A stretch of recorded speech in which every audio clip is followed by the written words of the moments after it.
मंच पे उपस्थित हमारे अभिभावक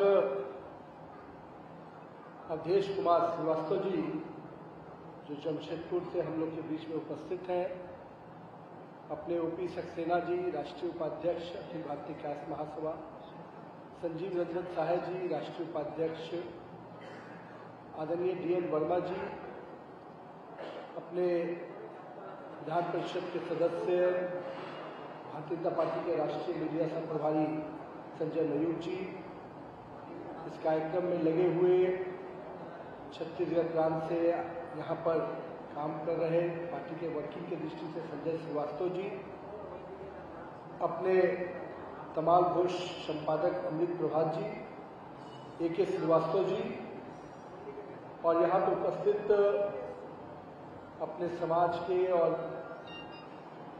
बुद्धिजीवी वर्ग के अपने सभी वरिष्ठ, मैं कई ऐसे चेहरे देख रहा हूँ जिनको कई बार अलग अलग तरीके से उनके साथ काम करने का मौका मिला। वैसे सभी वरिष्ठों को भी मैं प्रणाम करता हूँ और यहाँ पे उपस्थित अपने मातृशक्तिगण, मेरे युवा साथियों,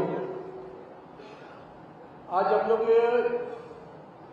एक ऐसे समय पे, ऐसे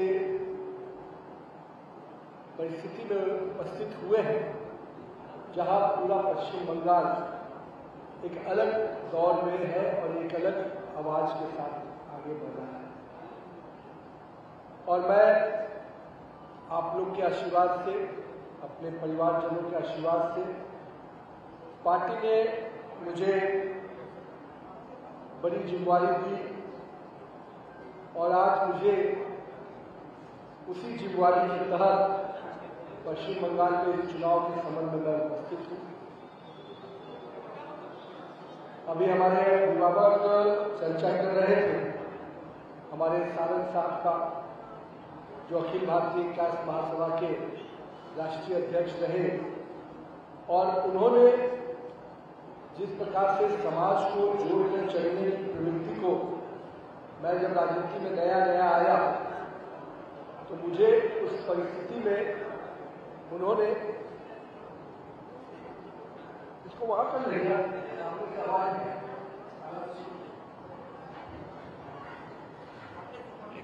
हो गया ना, ठीक है, कॉर्ड ले दो।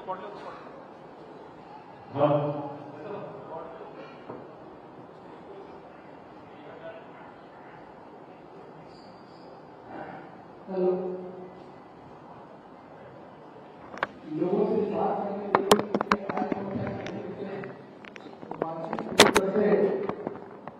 स्पष्ट रूप से नजर नहीं आता, और कहते हैं कि आप एक ऐसा चीज है जब दो भावनाओं को एक दूसरे से मिलना है तो उसमें आंखों का मिलन जरूरी होता है। मैं आज मेरे परिवार के बीच में उपस्थित हुआ हूँ और मैं सबको प्रणाम भी किए करता हूँ। साथ ही साथ जो चीजें हैं, कुछ मेरे लंबे राजनीतिक जीवन में 20 साल गुजर बीता है, पार्टी ने कई अलग अलग मुकाम पर मुझे काम किया और उसी को सीखते सीखते आज इस स्थान पर पहुंचे हैं। लेकिन मैं आपसे कुछ चर्चा समाज के दृष्टि से तो कर ही सकता हूँ। समाज के बारे में मैंने इसीलिए सारे साथ जिक्र किया कि उन्होंने अपने सामाजिक जीवन में जिस प्रकार से पूरे देश में समाज को जैसे बांध कर चले, मैं आज भी मानता हूं कि हमारे जनरेशन को, हमारी पीढ़ी को, पूरे समाज को उनके बातें आज भी सबको ध्यान रखनी चाहिए और एक दूसरे के परिवार के भाव में कई बार हम लोग हमारे दो के चक्कर में हम समाज में भी वो भाव ले आए हैं। हम उस समाज के लोग हैं जो देश और दुनिया को दिशा देते हैं, तो हमें परिवार के उस भाव को निश्चित रूप से अपने अंदर जागृत रखना चाहिए, क्योंकि परिवार जैसे जैसे एकाकी हो रहा है समाज में और कमी आ रही है। तो मैं आज सबसे पहले आप सबसे, कि मैं आपके ही परिवार का सदस्य हूं लेकिन मेरे मन में अगर विश्वास, सारंग साहब को याद करता हूं तो ये बातें आती हैं और मुझे लगता है हमेशा उनको अगर याद करना है तो ये संकल्प हम सबको करना चाहिए कि हमें भी पूरे समाज को अगर जोड़ के चलना है तो परिवार के भाव से केवल हम दो, हमारे दो से नहीं। आज हम उस परिस्थिति में आए हैं जिसकी चर्चा मैं जरूर करना चाहूंगा। पश्चिम बंगाल की अपनी संस्कृति है, अपना विरासत है और मैं मानता हूं कि पश्चिम बंगाल आज उस परिस्थिति में है जहां पर निर्णायक निर्णय लेने की आवश्यकता है समाज में। निर्णय आप क्या लेंगे या मैं आपके ऊपर छोड़ूंगा, लेकिन मैं अपने तरीके से उस परिस्थिति का जरूर आपके सामने थोड़ा व्याख्या करना चाहूंगा। इसी देश में एक समय ऐसा भी था जब भारत के तिरंगे को भी सम्मान दिलाने में लोग पीछे हट जाते थे क्योंकि हम अपनी सत्ता बचाए रखना था। हम लोगों ने वो भी परिस्थिति देखा कि भारत का एक भाग कश्मीर अपने आप में भारत के होते हुए भी भारत का नहीं था। लोग पूछते हैं कि क्या परिवर्तन आया। मैं अपनी बातें यहीं से शुरू करता हूं। माननीय हमारे नेता माननीय प्रधानमंत्री नरेंद्र मोदी जी ने 2014 के बाद के कालखंड की जो बदलाव है मैं उसी के बारे में आपके साथ चर्चा करूं, क्योंकि मेरा भी राजनीति के उसी कालखंड में काम करने का मौका मिला और मैंने देखा कि एक भारत 2014 के पहले का था और एक भारत 2014 के बाद का है। 2014 के पहले के भारत में क्या सोच थी, देश भर में भारत की चर्चा या विश्व में भारत की चर्चा होती थी तो हमारे करप्शन के कारण, हमारे बाकी चीजों के कारण देश का युवा वर्ग, देश का जो 2013 के कालखंड में पूरे समाज में एक निराशा का वातावरण था और 2014 में जब प्रधानमंत्री नरेंद्र मोदी जी बने और एक उम्मीद की किरण लोगों के मन में जगी, क्योंकि उन्होंने गुजरात के बदलाव को करके दिखाया था और लोगों को उम्मीद थी कि नहीं, अगर ये व्यक्ति देश का नेतृत्व करेगा तो देश में भी बदलाव आएगा। और मैं एक चीज की चर्चा सबसे पहले करता हूं कि मुझे ये लगता है कि अगर 2014 के पहले जो सबसे बड़ा बदलाव हुआ, जो आम गरीब आदमी के जीवन में बदलाव लाया, वो मैं मानता हूं जनधन खाते का। इस देश में माननीय प्रधानमंत्री जी ने जब जनधन खाता है, गरीब का खाता खुलवाने की बात कही तो लोगों ने मजाक उड़ाया। लोगों ने ये कहा कि गरीब के पास तो पैसा ही नहीं है तो उसके खाते खुलवाने का क्या होगा। लेकिन आज देश में 44 करोड़ से अधिक जनधन खाते खुले और मैं मानता हूं कि एक गरीब को जब 1 रुपया सरकार के खजाने से मिलता चलता है तो वो 1 रुपया उसके गरीब के खाते में पहुंचता है, उसका बड़ा कारण है जनधन खाता। और जो प्रधानमंत्री जी ने डायरेक्ट ट्रांसफर स्कीम लाया, आज देश में किसी भी योजना का पैसा अगर सरकार अपनी योजनाओं का लाभ जनता को देना चाहती, चाहे प्रधानमंत्री आवास योजना हो, प्रधानमंत्री आयुष्मान योजना हो, कोई भी योजना, प्रधानमंत्री किसान सम्मान योजना हो या सामाजिक सुरक्षा पेंशन योजना, आपको जानकर आश्चर्य होगा सामाजिक सुरक्षा पेंशन योजना में इतने बड़े बिचौलियों का राज था कि जो गरीब परिवार को 400 रुपया पेंशन मिलता था उसमें 200 रुपया बिचौलिया ले जाते थे। लेकिन प्रधानमंत्री जी के इस बड़े बदलाव के कारण, डायरेक्ट ट्रांसफर स्कीम के कारण दिल्ली से 1 रुपया चलता है, अब उस गरीब के खाते में 1 रुपया पहुंच जाता है। एक बहुत बड़ा बदलाव उस गरीब के लिए। दूसरी बात मैं योजनाओं की नहीं करूंगा, ये मेरे मन का विषय था, इसलिए मैंने सबसे पहले, हो सकता है कि समाज के हर वर्ग को लगता हो लेकिन उस गरीब से जब जाके पूछिएगा तब उसको इसका अंतर आपको बताएगा। दूसरी बात जो मैं मानता हूं कि बदलाव इस देश में,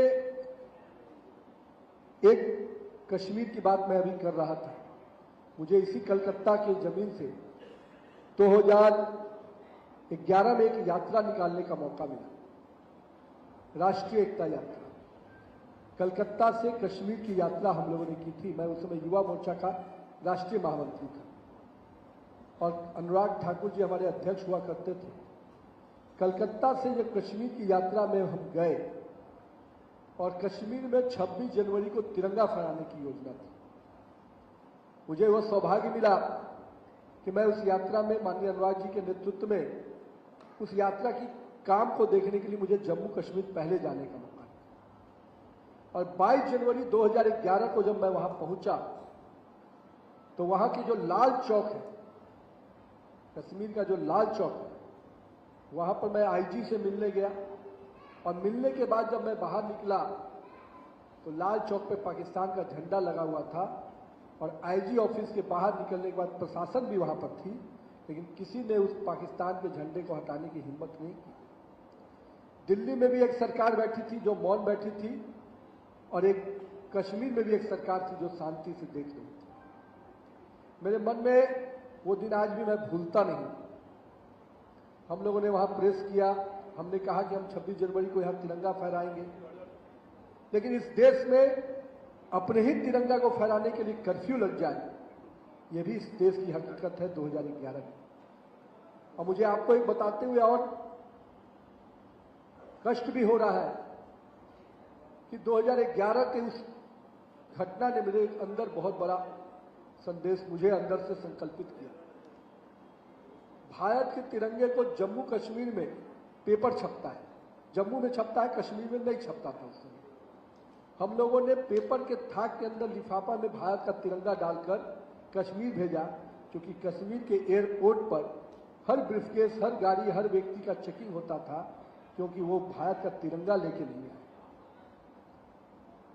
और 2011 की वो कार्यक्रम हुआ, घटना कार्यक्रम जो भी हुए, लेकिन अब वही कश्मीर का लाल चौक जब भारत के तिरंगे से लहराया नजर आता है तो अंदर से संतुष्टि होती है। ये है बदलाव और ये है परिवर्तन। लोग पूछते हैं कि नरेंद्र मोदी के आने से क्या हुआ, तो मैं बताता हूं कि अगर जाके कश्मीर के उस लाल चौक को 11 में देखे होते तो आज ये बदलाव समझ में आता। अभी इस देश में एक यात्रा मुझे और करने का मौका मिला, गुवाहाटी से तवांग की यात्रा। गुवाहाटी से जब तवांग की यात्रा किए तो 1962 के शहीदों को नमन करने के लिए 50 साल बाद 2012 में एक यात्रा निकली गुवाहाटी से तवांग की। जब मैं उस बॉर्डर इलाके में गया तो मैंने देखा, जब तैयारी के लिए गया तो देखा कच्ची सड़कें थी। मैं वहां पर चाइना के बॉर्डर को देख रहा था जब तवांग और बोबला के इलाके में, तो वहां पक्की सड़कें उनके सीमाओं तक थी, लेकिन हमारे सीमाओं के तक 100 किलोमीटर 150 किलोमीटर तक कच्ची सड़कें थी। तो मैंने बॉर्डर रोड ऑर्गेनाइजेशन के जो वहां पर सेना के लोग थे, मैंने पूछा कि आखिर हमारे इलाके में कच्ची सड़कें क्यों हैं? तो उन्होंने मुझे जो जवाब दिया, वो जवाब इस पीढ़ी के लोगों को जानने की आवश्यकता है। उन्होंने कहा कि हमारी सरकार, हमारी दिल्ली में बैठी हुई जो सरकार है, वो हमको इसका इजाजत नहीं देती, क्योंकि अगर हम पक्की सड़कें बना देंगे तो चाइना हमारे देश में आ जाएगा। ये भय का वातावरण, ये सरकार की सोच थी उस समय की। ये बात मैं बहुत पुरानी नहीं, 2012 की बता रहा हूं। यानी चाइना वार के 50 साल बाद भी हमारी ये सोच थी कि हम अपनी सड़कें नहीं बना पाते। आज 2014 के बाद जब लोग वहां गए होंगे, आज हमारी पक्की सड़कें चाइना की सीमा तक है, हमारा एयरबेस भी बना हुआ है। ये नए परिवर्तन, नई सोच की सरकार की। मैं इसलिए ये बातें आपके सामने कहा। कई बार हम सोचते कि मेरे अगल बगल क्या बदला। हो सकता है आपकी गलियां, आपके सड़कें बदली, नहीं बदली, आपके घर की परिस्थिति बदली कि नहीं बदली, मैं नहीं जानता। लेकिन देश के प्रधानमंत्री के नेतृत्व में ऐसी सरकार बनने से देश के सैनिकों का, देश के लोगों का सोच कैसे बदला और देश को देखने वाले का सोच कैसे बदला, ये मैं आपको बता रहा हूं। मैं इसलिए इस बात को कह रहा हूं कि आज मैं पूरी तरह से आपके बीच में पार्टी के राष्ट्रीय अध्यक्ष के रूप में जरूर हूं, समाज के आपके परिवार का सदस्य भी हूं, लेकिन ये बातें मुझे आपके बीच में रखने का अवसर आप लोगों ने प्रदान किया। आज इसी पश्चिम बंगाल को बारे में मैं देश के कई राज्यों में गया हूं। मैं यहां भी आया, यहां भी चुनाव के समय में पहले भी आया, 12 में भी मैं आया था, 10 में भी आया, क्योंकि राष्ट्रीय कार्यक्रम में कई बार आने का मौका। मुझे आज लगता है व्यक्तिगत रूप से भी कि आज पश्चिम बंगाल को बचाने की आवश्यकता है। हम एक राष्ट्र के नागरिक होने के नाते मुझे लगता है कि आज पश्चिम बंगाल के लोगों का हक छीनकर हम दूसरे लोग को जो देने की तैयारी यहाँ की सरकार ने किया हुआ है, उससे पश्चिम बंगाल को बचाना। और ये पश्चिम बंगाल जो कॉरिडोर है, ये केवल आपके राज्य को नहीं प्रभावित कर रहा है, ये पूरी तरह से रेड कारपेट एरिया जो बना हुआ है, जिससे बड़े पैमाने पर इन्फ्लेटेशन हो रहे हैं, ये केवल आपके जीवन को नहीं परेशान कर रहा है, पूरे देश की सुरक्षा को खतरा है इससे। और मैं इसलिए आपके सामने ये बात कर रहा हूं।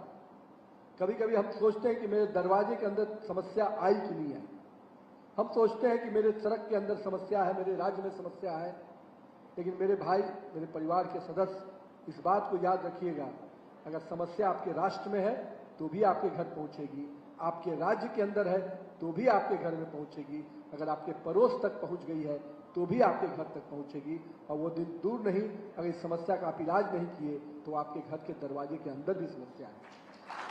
इसलिए मैं आपसे कहता हूं कि हम लोग कभी कभी सोचते हैं कि आखिर ये विषय हमारे लिए क्यों। हम बोलते हैं तो लोग हम लोग भारतीय जनता पार्टी को कहते हैं कि ये तुष्टीकरण करते हैं, ये वो करते हैं। अरे मैं तो कहता हूं कि जो इस देश के नागरिक हैं, जिसने इस देश में जन्म लिया, उसके सबका पूरा हक है, लेकिन हम विदेशियों को हक देने के लिए अपने देश के लोगों का हक नहीं छीन सकते। इसलिए इस विषय पर आपको जरूर सोचने की आवश्यकता है। दूसरी बात, पश्चिम बंगाल के बारे में बंगाल प्राइड की बात आती है। मैं भी मानता हूं कि हर राज्य का अधिकार है अपने प्राइड के साथ आगे बढ़ने का, नेशनल प्राइड और उसके बाद स्टेट प्राइड, कहीं कोई गलती नहीं। लेकिन भारतीय संस्कृति की यही खूबसूरती है, भारत गणराज्य की यही खूबसूरती है कि हम सभी राज्यों के संस्कृति को मिलाकर भारतीय संस्कृति करते हैं। हम किसी एक राज्य की संस्कृति के आधार पर भारतीय संस्कृति नहीं करते हैं। लेकिन आपको सोचना जरूर होगा कि क्या आज पश्चिम बंगाल की संस्कृति वही रूप में है जिसके लिए जानी जाती थी? इसकी जो विरासत थी, इसका जो वैभव था, क्या वो आज है? यहाँ की कला, यहाँ का संगीत, यहाँ के कवि, क्या आज 20, 25, 30 सालों में वो चीजें निकल रही है? हमारे ही बिहार में मिथिला पेंटिंग एक समय सरकार के नहीं होने से, अलग अलग चीजों के रहने से पूरी तरह से ध्वस्त हो गया था। और मैं आपको बता रहा हूं, पिछले 20 वर्षों में मिथिला के इलाकों में जो छोटा कारीगर भी है, बड़ा कारीगर भी है, उसको भी प्लेटफॉर्म मिलने लगा। आज मिथिला पेंटिंग पूरे देश और दुनिया में अपना अलग स्थान बना रही है। ये परिवर्तन है। क्या कारण है कि आज इस बंगाल की कला को, इस बंगाल के संगीत को लोगों ने आज कहीं ना कहीं किनारे कर दिया? जो क्लब, जो चीजों का निर्माण यहाँ की विरासत को, यहाँ की संस्कृति को, यहाँ के कला को, यहाँ के खेल को बढ़ाने के लिए किया गया था, वो अड्डा का केंद्र बन गया, वो वसूली का केंद्र बन गया। मैं इसलिए इस बात को कह रहा हूं कि कहीं ना कहीं हमको सोचने की आवश्यकता है। मैं मानता हूं, हम लोग भी देखे हैं, फुटबॉल का जब मैच होता था तो हम लोग को लगता था कि पश्चिम बंगाल मतलब फुटबॉल। यही क्लब हाउस है जो यहाँ के खिलाड़ियों को कितना आगे लेके जाता था। आज वो क्लब हाउस फुटबॉल तो नहीं खिला रहा है, जो खेल हो रहा है वो इस पश्चिम बंगाल की जनता के लिए तो नहीं हो रहा है, कुछ लोगों के लिए जरूर चल रहा है। मैं इसलिए इस बात को कहा कि ये सारे विषय आज आपके सामने हैं। और मैं मानता हूं कि आज जो समाज के साथ मैं बैठा हूं, ये केवल अपने आप को दिशा नहीं, ये समाज को और पूरे लोगों को दिशा देता है। आपके साथ कई ऐसे लोग जुड़े होंगे जो इन चीजों की चर्चा आपके साथ कर सकते हैं। मैं मानता हूं अगला 3 दिन बहुत कम समय है, बहुत कुछ इस पश्चिम बंगाल के भविष्य के लिए तय होगा। पश्चिम बंगाल का भविष्य हमको किस रूप में लेके जाना है? क्या हम 2047 के विकसित भारत के जो सपना देख रहे हैं, जिस सपने को नरेंद्र मोदी जी लेके आगे बढ़ रहे हैं, जिसमें डेवलपमेंट है, इंफ्रास्ट्रक्चर ग्रोथ है, चाहे वो सड़कें हो, किसान हो हमारा, हमारी बिजली हो, पानी हो, इन सब चीजों से हम कैसे आगे बढ़कर अब अपने देश को और 2047 हम कैसे देखना चाहते हैं। देश के हर राज्य अपना रोड मैप बना रहे हैं कि हम 2047 में विकसित राज्य के रूप में कैसे बन सकते हैं। लेकिन दुर्भाग्य है इस राज्य का कि इस राज्य में एक ऐसी सरकार चल रही है जो कहीं ना कहीं डेवलपमेंट के मीनिंग को ही नहीं मानती। और मैं इसलिए आपके बीच में इन बातों को कह रहा था कि आज ये सारी चीजें आपके राज्य की हैं और इस राज्य के विषय पर निर्णय आपको करना है। आज के कालखंड में इसी दुर्गापुर का इलाका, जहां पर हम लोग जब बीआईटी मिश्रा में पढ़ते थे तो हम लोग को लगता था कि इंडस्ट्रियल एरिया कोई है तो दुर्गापुर है, अपने जमशेदपुर है। तो बिहार के लोगों को पढ़ने हम लोग रांची बीआईटी मिश्रा में गए तो लगता था कि जमशेदपुर में नौकरी मिल जाए या दुर्गापुर में नौकरी मिल जाए। आज मुझे ये बताते हुए खेद होता है कि दुर्गापुर के कितने इंडस्ट्री तो बंद हुए ही, पूरे राज्य में 6,800 से अधिक इंडस्ट्री बंद हो गए और वो विस्थापित होकर दूसरे जगह चले गए। उसका नुकसान किसको हुआ? यहाँ के युवा को, यहाँ के लोगों को हुआ। दूसरे राज्य जिसको यहाँ को एम्प्लॉयमेंट के लिए अपने देखते थे, आज इसी राज्य के लड़के को दूसरे राज्य में जाकर एम्प्लॉयमेंट लेना। ये 6,800 केवल एक कारखाना नहीं है, ये केवल एक फैक्ट्री नहीं बंद हुआ, केवल इंडस्ट्री नहीं बंद हुआ है, ये कितने लोगों के भविष्य को ही ताला लगा दिया गया। मैं मानता हूं कि इन विषयों को आज सोचने की आवश्यकता है। एक समय था जब इस देश के जीडीपी में 28% कंट्रीब्यूशन पश्चिम बंगाल के लोगों का होता था, जो उसके ग्रोथ का मानक बन दिखता था। आज 3% से भी कम देश के जीडीपी में इनका शेयर है। अब ये आप सोच सकते हैं कि कितना बड़ा गिरावट है।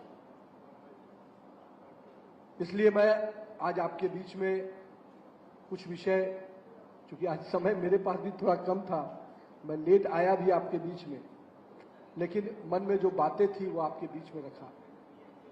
और इसलिए रखा कि हो सकता है यह आपके निर्णय लेने की प्रक्रिया में आपको मदद करे।